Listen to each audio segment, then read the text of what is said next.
And you know the music right there. We're back with Angie, Rito, and Scott Tacinelli, the chefs from San Savino and Don Angie.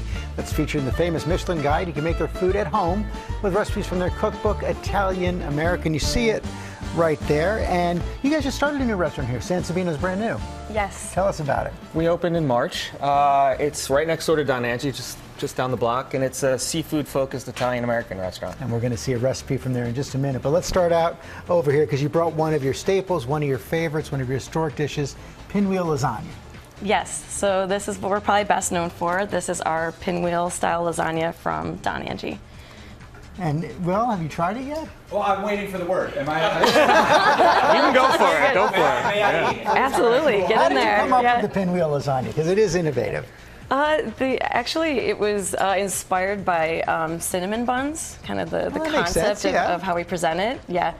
But it works well because it's very easy to share. It cooks super quick. And everybody always fights over the crispy parts, and when you do it like that, it all kind of gets little crispy edges on the top. Well, it doesn't look like you're ready to share that. Nope. You guys stay over there, continue your segment. I'll be over there. What we're going to do is you have two recipes for a weeknight summer supper, starting out with an Italian classic, prosciutto with melon, but you have a little twist to it. Yes, so as with everything else we do in our cuisine, we've added a little twist here. So this is a really nice late summer recipe.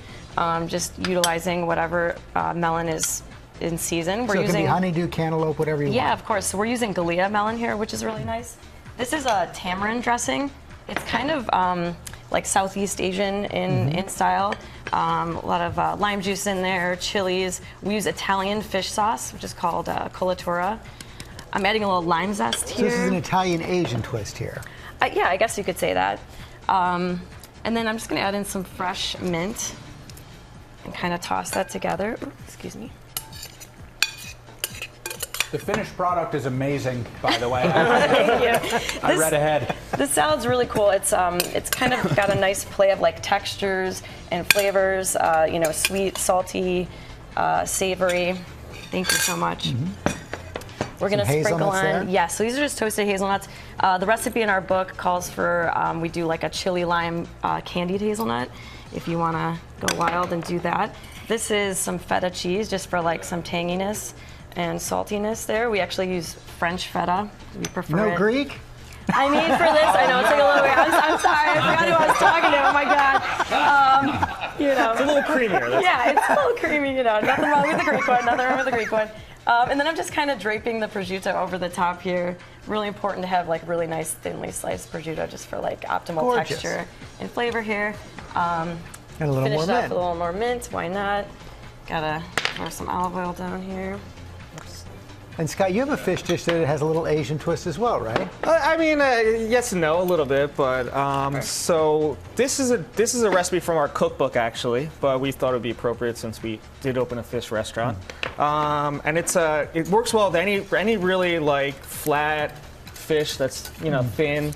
So flounder. A flounder, bronzino works really well. Dorade, something like that would work really well. So what we do is we take a little bit of cornstarch and egg whites, and we're going to take fish and we're just going to dip it in skin side down into that mixture. And then separately, we're going to take some ground panko that we grind in just a Robocoup or like a food processor, and mix that with a little bit of sesame.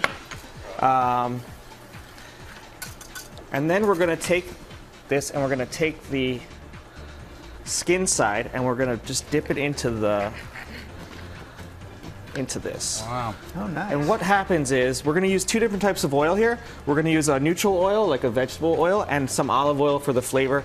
And we're just going to sear this in a pan, kind of low and slow. Now you want to do it kind of medium so you don't burn it. And don't touch it, right? Let it sit there. You want to let it sit. It becomes really nice and golden brown.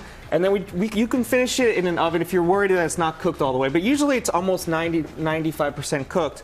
You can finish it in a 350-degree oven just for a couple minutes just to cook it all the way through. And there's the finished product. Right. And then So good. and then Super crispy. we top this with a pesto trapanese. Angie will talk a little bit about that one. Actually, we don't have time for you to talk about it, but you can get the recipe Sure, on of course. GoodMorningAmerica.com. Scott and Angie's Cookbook, Italian American, is out right now.